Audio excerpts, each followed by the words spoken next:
हम जिस संसार में रहते हैं, प्रभु की सेवा करते करते कभी हम थक जाते हैं, और खासतौर पास्टर्स को सबके दुख सुनने होते हैं, सबके सुख सुनने होते हैं, और कई दफ़ा यूं लगता है अगर एक और मिलने आ जाए ना, लो एक और आ गया, अच्छा होता कि ना आते। इसका मतलब हम थक गए हैं, हमारी एनर्जी कम पड़ गई है, अब आराम की ज़रूरत है, ताज़ा होने की ज़रूरत है, ताकि हमारे जीवन में से प्रभु की आशीष बहती रहे।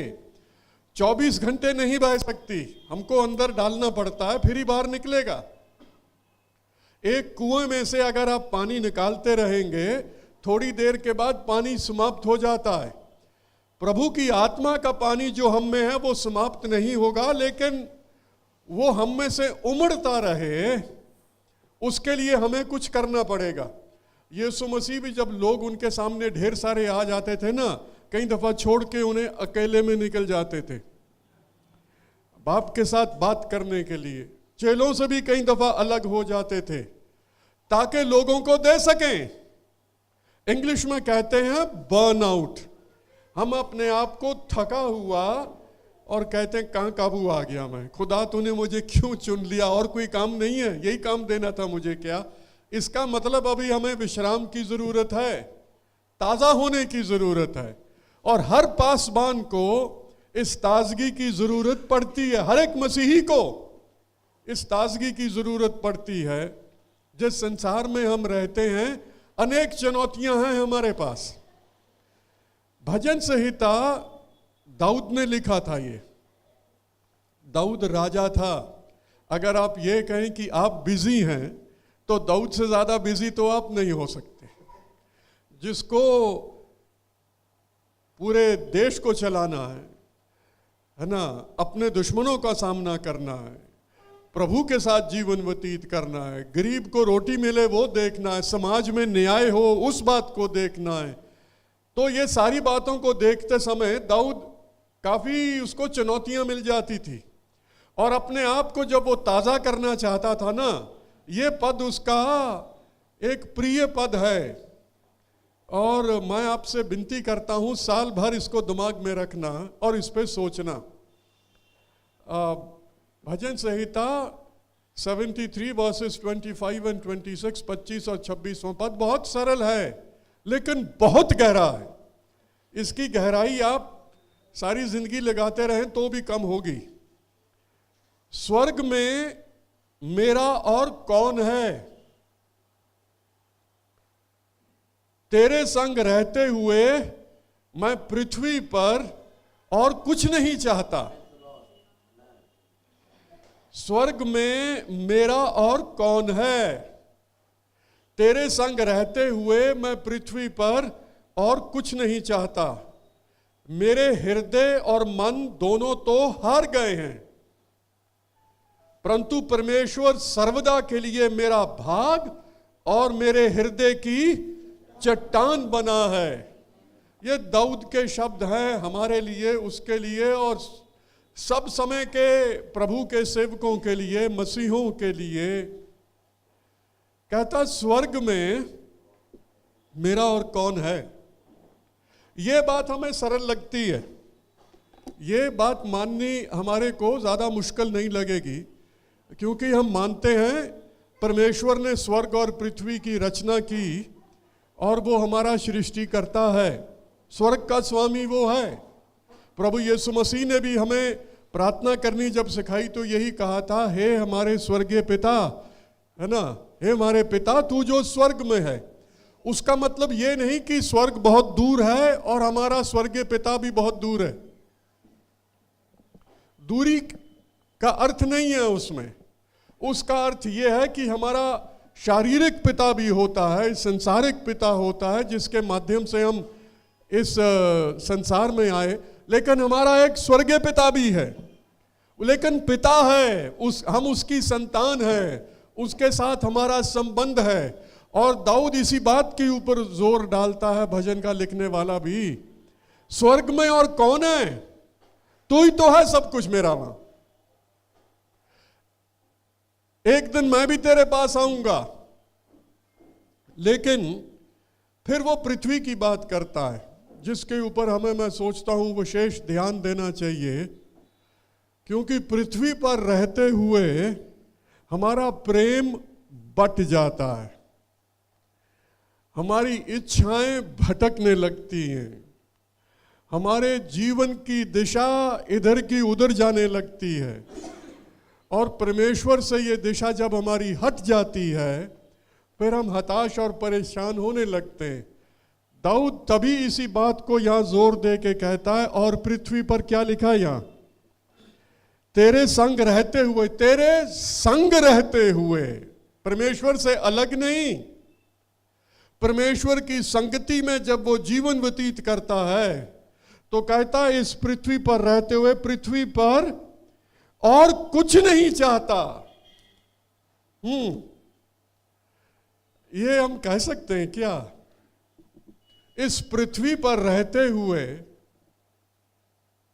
मैं और कुछ नहीं चाहता, तू ही तू है केवल जिसको मैं चाहता हूं। तू अगर मिल गया है ना, तो फिर और किसी बात की कमी हमें नहीं होगी। हमारी जीवन की प्राथमिकता, यीशु मसीह से जब किसी ने पूछा था ना,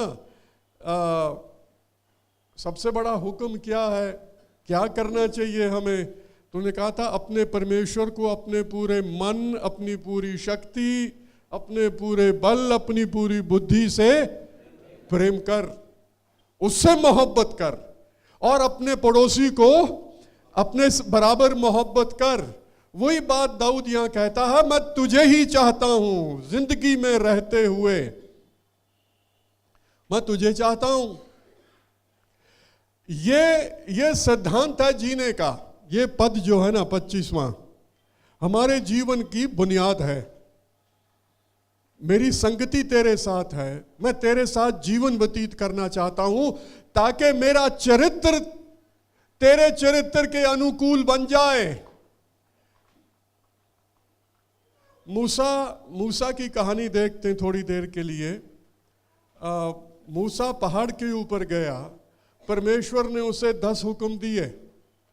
वो 10 हुक्मों को लेके पहाड़ से नीचे उतरा और लोग सोने के बछड़े की पूजा कर रहे थे। ध्यान देना इस पर।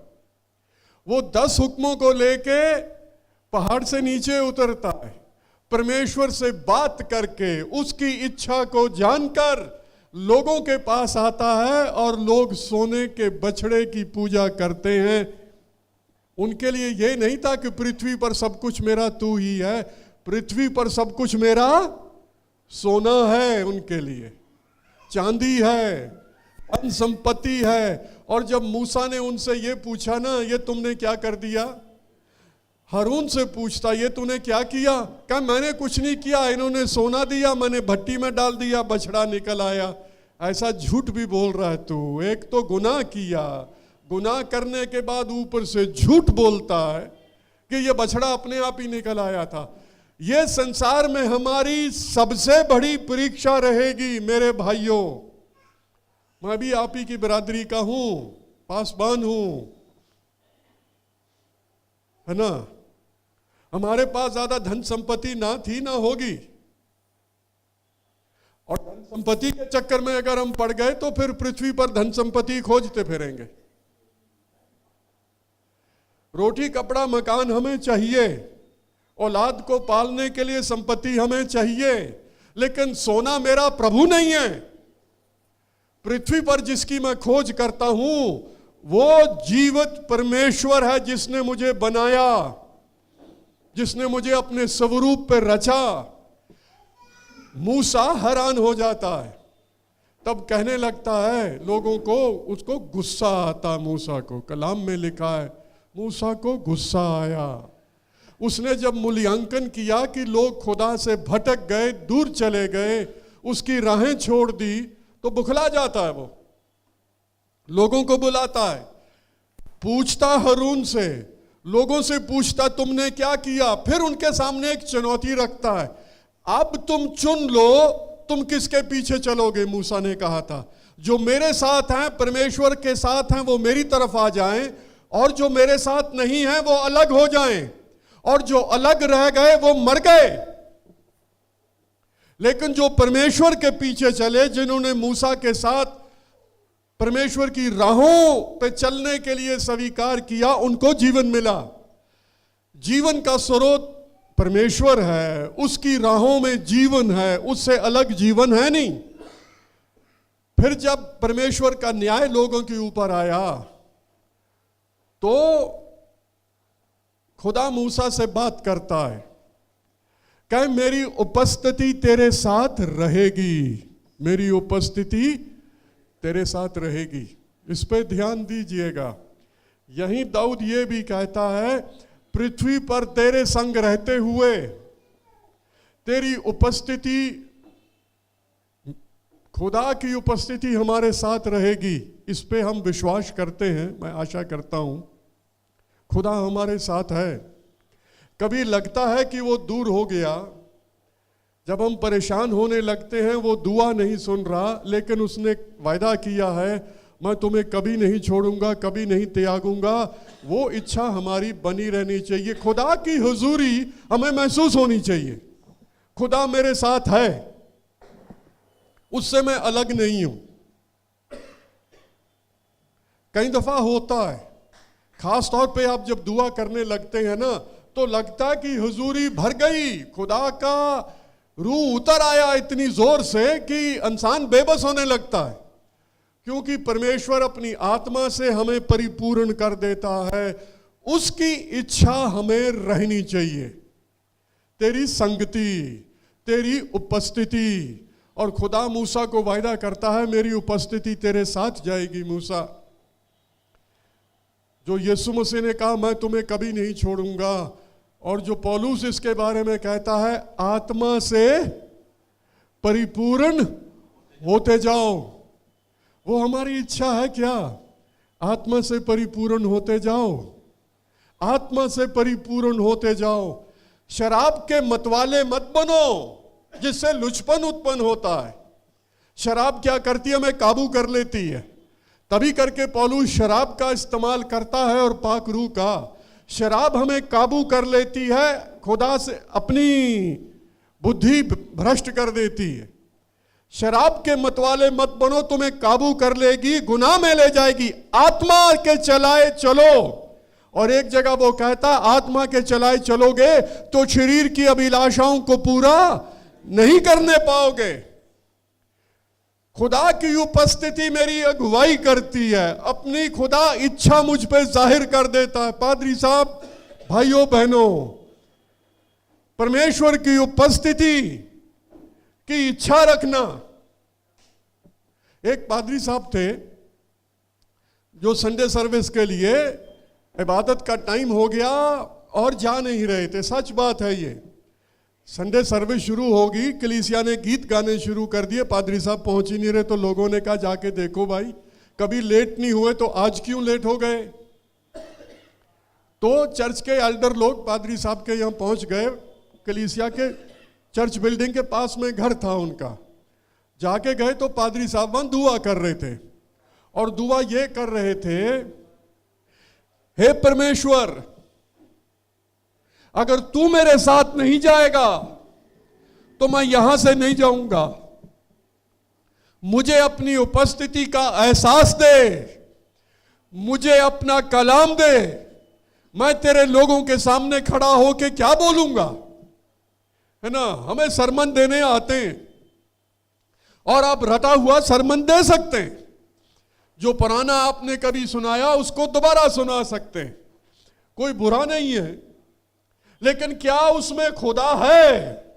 क्या कलाम सुनाने में परमेश्वर की उपस्थिति है कि नहीं? जब कलाम सुनाया जाता है, खुदा अपने कलाम की इज्जत करता है, उसे इस्तेमाल करता है। यह खुदा का कलाम है ना। रूहें बचती हैं जब सुसमाचार सुनाया जाता है, क्योंकि वो खुदा का कलाम है। लेकिन खुदा के खादिम होने के नाते यह जरूरी है कि मैं अपने जीवन में परमेश्वर की उपस्थिति का प्रतिदिन प्रति क्षण अनुभव करूं, तो मैं उसमें आगे बढ़ूंगा, गुनाह में गिरने से बच जाऊंगा। शरीर की अभिलाषाओं को पूरा नहीं करूंगा। क्योंकि शैतान, याद रखना, शैतान हमारा दोस्त नहीं है, हमारा दुश्मन है। हमें परमेश्वर की उपस्थिति से वो अलग करना चाहता है, दूर ले जाना चाहता है। उस पे जीत हासिल करने के लिए पाकरू की पवित्रताई के सिवाय और कुछ नहीं है हमारे पास। मांस और लहू से हम युद्ध नहीं करते, लेकिन लिखा पौलुस कहता है उन हवाओं की आत्माओं से जो स्वर्गीय स्थानों में रहती हैं। शैतान जो धोखेबाज है, जो दुनिया को वर्गलाता है, प्रकाशित वाक्य में लिखा है भाइयों पर दोष लगाने वाला। मैं एक बात पूछूं, सच्चे दिल से जवाब दीजिएगा। चटपटी लगेगी आपको, लेकिन सही है। अगर हम दूसरों पे दोष लगाना शुरू कर देते हैं तो किसके दोस्त ठहरे? शैतान के ना। भाइयों पर दोष लगाने वाला, दूसरों पे दोष मत लगाना, वो ऐसा, वो ऐसा, वो ऐसे चलता, वो ये करता, वो करता। भाई वो खुदा जाने, वो इंसान जाने। मैं दूसरों पे दोष क्यों लगाऊं? उनके लिए प्रार्थना करूं, उनको ऊपर उठाऊं, उनको सराहना दूं, उनके साथ खड़ा हूं। जिसके लिए मैं दुआ नहीं कर सकता, बैठ के दोष लगा रहा हूं। और कई दफा खुदा को भी बताना शुरू कर देते हैं वो बहुत बड़ा बदमाश है। जैसे खुदा जानता नहीं, लेक्चर देने आया हूं खुदा तुझे। हमारा काम है एक दूसरे की उठाओ, इनकरेज करो, एक दूसरे को प्यार करो, एक दूसरे को समझाओ। वो काम है हमारा। परमेश्वर की उपस्थिति जब मेरे साथ रहेगी, मैं उसमें आगे बढ़ता जाऊंगा। खुदा ने तब उसे कहा था मैं तुझे विश्राम दूंगा, मैं तुझे विश्राम दूंगा। फिर मूसा ने एक दुआ करी थी खुदा से। परमेश्वर की उपस्थिति हमारे साथ रहती है। इस पर दूसरी बात थी, मुझे अपना जलवा दिखा। तू है कौन? मैं तेरी सुनता आया हूं, मैं तुझे जानता हूं, लेकिन इतने से मुझे तसल्ली नहीं होती। कई दफा हमारी समस्या यह रहती है, हमारा कप बहुत जल्दी भर जाता है ना। अब डिपेंड करता है आपका कप है कितना बड़ा। लेकिन अगर आपको यह हो गया कि अब मुझे तसल्ली हो गई है, अब मैंने परमेश्वर को जान लिया है, अब मुझे और गहराई में जाने की जरूरत नहीं है, तो हमारे से अभागा व्यक्ति और कोई नहीं हो सकता।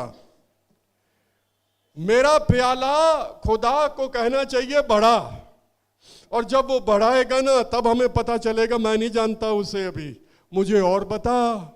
खुदा मुझे अपना जलवा और दिखा। मूसा जो खुदा से रूबरू बात करता था, वो कहता है मुझे अपना जलवा दिखा। पौलुस जिसने खत लिखे, फिलिपियों का खत, उसका एक बुजुर्गी का खत था। जेल में था पौलुस, उसके बाद वो शहीद हो गया यीशु मसीह के लिए। और वो दुआ करता है मैं यीशु मसीह को जानूं, उसके पुनरुत्थान की सामर्थ को, उसका अनुभव करूं। वो हमारी इच्छा है। मैं तेरे पुनरुत्थान की सामर्थ का अनुभव करना चाहता हूं, है ना। दुखों में सहभागी होता हूं। आज हमने प्रार्थना करी कलीसिया के लोगों के लिए, पासबानों के लिए जो दुख उठा रहे हैं, जो यीशु मसीह के पीछे चलते हैं, उसकी खिदमत करते हैं। हम दुख उठाएंगे। मसीह के साथ हमारी संगति है, दुखों की संगति, क्रूस उठाने की संगति। लेकिन पुनरुत्थान की सामर्थ में सिर्फ सलीब नहीं उठाते हम। अगर सलीब यीशु मसीह का अंत हो जाती तो यीशु मसीह हार गए थे। यीशु मसीह हमारे गुनाहों के लिए मरे और धार्मिकता के लिए जी उठे। उसकी पुनरुत्थान की सामर्थ, पाकरू की कुदरत हमारी जिंदगी में काम करती है। उसके पुनरुत्थान की सामर्थ हमारे जीवन में कार्य करती है। वो हमारी इच्छा, दुआ होनी चाहिए। जो दाऊद कह रहा ना, पृथ्वी पर रहते हुए तेरे संग मैं और कुछ नहीं चाहता, तुझे जानना चाहता हूं।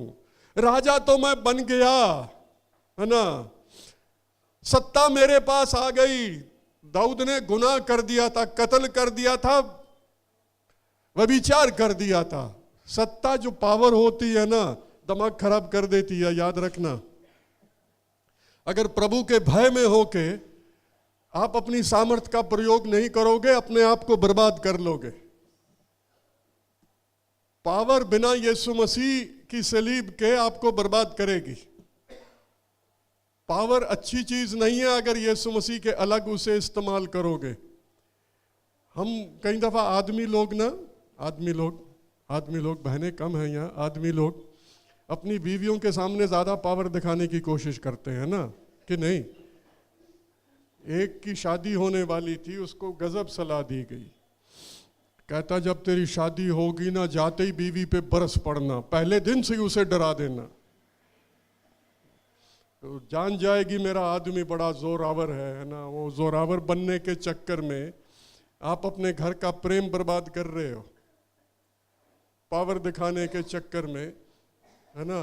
कई दफा कलीसियों में भी होता है, अंदर हमारे को पता है आज जरा खाली सिस्टम है, लेकिन खूब शोर मचाते हैं कि पता चले बड़ी पावर आ गई मेरे पास। मैं दूसरों को दिखाने के लिए पावर मांगता हूं क्या? जो पावर खुदा की होगी वो खुद काम करेगा, लेकिन वो पुनरुत्थान की सामर्थ जो मुर्दा में जीवन डाल देता है, जो निराशा में आशा उत्पन्न कर देती है, जो बांझ सारा को कहती थी तेरे बेटा होगा, और सारा क्या करने लगी थी? हंसती थी, मैं बुजुर्ग हो गई हूं, मेरे औलाद कहां से हो सकती है। और खुदा के दूत ने क्या कहा था सारा को? तू क्यों हंसी सारा? तुझे हंसी क्यों आई? इसलिए कि तू बुजुर्ग है, इसलिए कि तू बांझ है। कहे हाँ, कहते घबरा के कहती नहीं। इजाक का नाम क्या था? उसका तेरा बेटा होगा, उसका नाम इजाक रखा जाएगा। इजाक का नाम होता है हंसी, है ना। खुदा की हंसी जो जीवन देती है। जब इंसान निराशा में हो जाता है, वहां आशा उत्पन्न कर देता है। मृत्यु का रोना नहीं, पुनरुत्थान मृत्यु के ऊपर जय जयकार की ध्वनि बजाना है, जो परमेश्वर ने किया, जो हमको दिया। अगर मेरी जिंदगी में यह दुआ रहेगी जो भजन संहिता में से हमने पढ़ा है कि पृथ्वी पर तेरे सिवा मेरा कोई नहीं, तो पुनरुत्थान की सामर्थ्य मेरे जीवन में भी रहेगी। तभी मैं जाके दूसरों को वचन सुनाऊंगा। इसमें एक और बात है जी, इसको ध्यान दीजिएगा। आप जानते हैं लेकिन सिर्फ दोहरा रहा हूं। बौद्ध धर्म में यह कहा जाता है कि इच्छा दुख को उत्पन्न करती है, डिजायर से सफरिंग होती है, और इसमें कोई गलती नहीं है। आप अगर कार की इच्छा करते हैं, आपने पैसा जुगाड़ करके कहीं से कार को बना लिया, और दूसरे दिन आपकी कार चोरी हो गई या टक्कर होके बर्बाद होगी, तो आपको क्या होगा? हंसी आएगी कि रोगे बैठ के?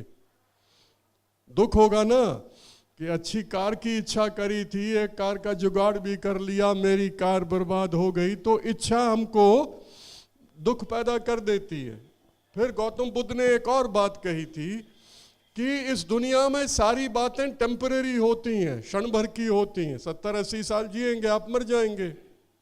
आपकी इच्छा है कि आप मरो ना, लेकिन आपको पता है आप मरोगे, तो वो इच्छा आपको दुख पैदा कर देती है। किसी चीज की भी आप इच्छा करो, वो क्षण भर की होती है, फिर वो चली जाती है। आप अच्छा नया सूट लिया चमकदार, 4 साल के बाद ये पुराना हो जाएगा, फिर क्या करोगे? यार पुराना हो गया, फिर दुख होने लगता है। इच्छा वो कहता है कि दुख उत्पन्न करती है, क्योंकि वो क्षण भर की होती है। ठीक, आप मेरे साथ हैं? दाऊद यहां तभी करके ये प्रार्थना करता है, स्वर्ग में तेरे सिवा और कोई नहीं, परंतु पृथ्वी पर भी तू ही है, क्योंकि तू क्षण भर का नहीं है, तू सर्वदा का है। मेरे साथ तेरी संगति सर्वदा की संगति है। 80-90 साल नहीं, परमेश्वर तेरे साथ मैं सर्वदा रहूंगा। दाऊद दूसरे भजन में भी कहता है ना, हम सर्वदा क्यों जीना चाहते हैं? हमको पता है मर जाएंगे, लेकिन किसी से पूछो मरना चाहते हो, बोले नहीं साहब मरना नहीं चाहते। हम जिंदा क्यों रहना चाहते हैं? हम इसलिए जिंदा रहना चाहते हैं क्योंकि अनंत काल परमेश्वर ने हमको बनाया है, उसकी छाप है हम में, अपने स्वरूप में बनाया है जो कि अनादि काल का है। इसलिए मनुष्य अनंत काल के लिए जीना चाहता है। लेकिन गुनाह के सबब से जो मृत्यु आ गई वो दूर तभी होती है जब हमारी संगति यीशु के साथ हो जाती है। तभी करके दाऊद यहां कहता है, तेरे संग पृथ्वी पर चलते हुए जो मेरी भावनाएं हैं, इच्छाएं हैं, वो मुझे दुखी नहीं करेंगी। मेरी इच्छा है कि तुझे जानूं और वो इच्छा पूरी तू करेगा और सर्वदा के लिए करता रहेगा। मैं तुझे जानता रहूंगा, वो इच्छा हमें दुखी नहीं करती। गौतम बुद्ध जी, उन्होंने परमेश्वर के बारे में कुछ नहीं कहा, यही कहा था कि इच्छा दुख उत्पन्न करती है। लेकिन बाइबल हमें यह सिखाती है, मैं इच्छा करता हूं परमेश्वर को जानने की, उसको जानूं और उसके बारे में दूसरों को बताऊं। यह जरूरी है। मैं अगर इसी बात से खुशी हो गया कि मैंने यीशु को जान लिया, अनंत काल के परमेश्वर को जान लिया, उसके साथ मेरी हमेशा की संगति हो गई, और यही सुसमाचार मैंने अगर दूसरों को नहीं सुनाया तो मैं अभागा हूं, मैं ठीक नहीं कर रहा। खुशी की खबर, कलाम को, यीशु मसीह के सुसमाचार को हम खुशी की खबर इसलिए तो कहते हैं कि इच्छाएं मुझे दुखी नहीं कर सकती, पाप मेरे ऊपर राज नहीं कर सकता, मृत्यु मेरे ऊपर राज नहीं कर सकती। मेरी संगति अनंत काल के परमेश्वर के साथ है, जो मृत्यु के परे भी रहेगी, पुनरुत्थान होगा। वो सुसमाचार हमको सुनाना है जी, है ना। आप सारी कहानियां सुनाते रहें दुनिया भर की, और अगर सुसमाचार नहीं सुनाया तो हमने काम ठीक नहीं किया। सुसमाचार परमेश्वर की कुदरत है, उसमें माफी है गुनाहों की। मुझे अपने कर्मों का दंड नहीं भुगतना पड़ेगा। संसार यही कहता है ना, और संसार ठीक भी कहता है, जो आपने किया उसको भुगतो। कर्म मार्ग यही सिखाता है, जो आपने बुरा कर्म कर दिया वो कर दिया, उसे कोई नहीं पलट सकता, परमेश्वर भी नहीं पलट सकता। बिल्कुल सही है, जो बात मैंने बोल दी सो तो मैंने बोल दी, उसको परमेश्वर क्या करेगा? कुछ नहीं कर सकता।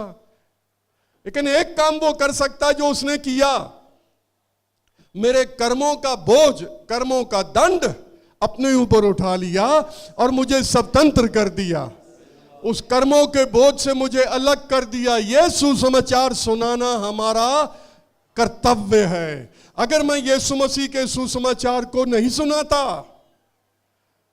लोग निराशा में जीवन व्यतीत करेंगे, मरने के बाद पता नहीं क्या होगा, कहां जाएंगे हम, हमारा क्या बनेगा, वो चिंता हमें बनी रहती। सुसमाचार वो चिंता मुझसे दूर कर देता है।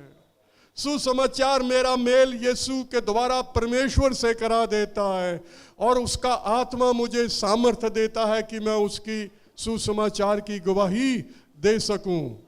यीशु मसीह ने कहा था ना, जाके सब जाति के लोगों को चेला बनाओ।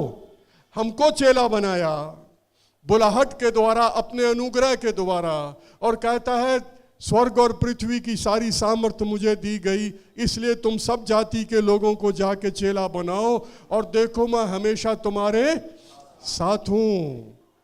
वही दाऊद की प्रार्थना फिर आ गई, पृथ्वी पर तेरे संग रहते हुए और मेरा कोई नहीं, मैं तो तुझे ही चाहता हूं। वो खुशी की खबर बहुत सरल है जी।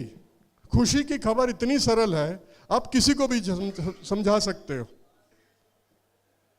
मेरे कर्मों का दंड, पापों का फल जो मुझे भुगतना था उसने भुगत दिया, उस अपने साथ मेरी संगति करवा ली। वही हमको चाहिए जो मुफ्त मिलता है, कमाया नहीं जाता। यीशु, मैं आखिरी बात बोल के समाप्त कर देता हूं।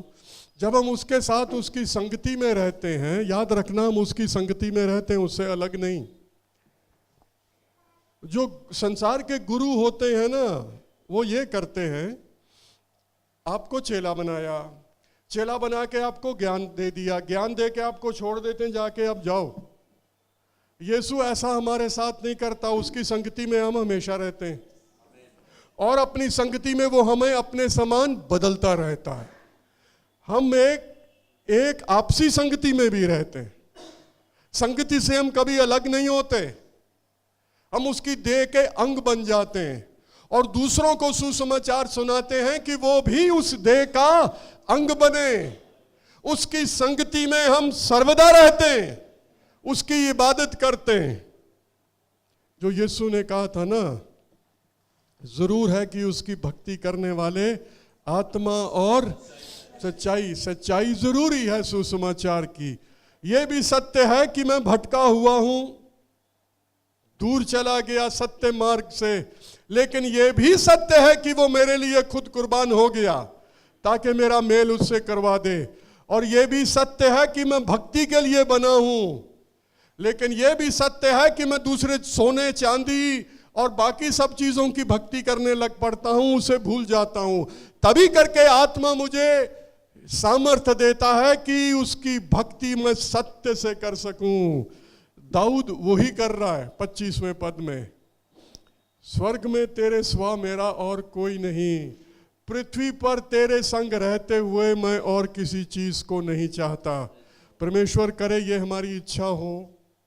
परमेश्वर, मैं तुझे जानना चाहता हूं और तेरे बारे में दूसरों को बताना चाहता हूं। इसको प्रथम रखिएगा, किसी को बताइए यीशु मसीह के बारे में, उसके सुसमाचार के बारे में।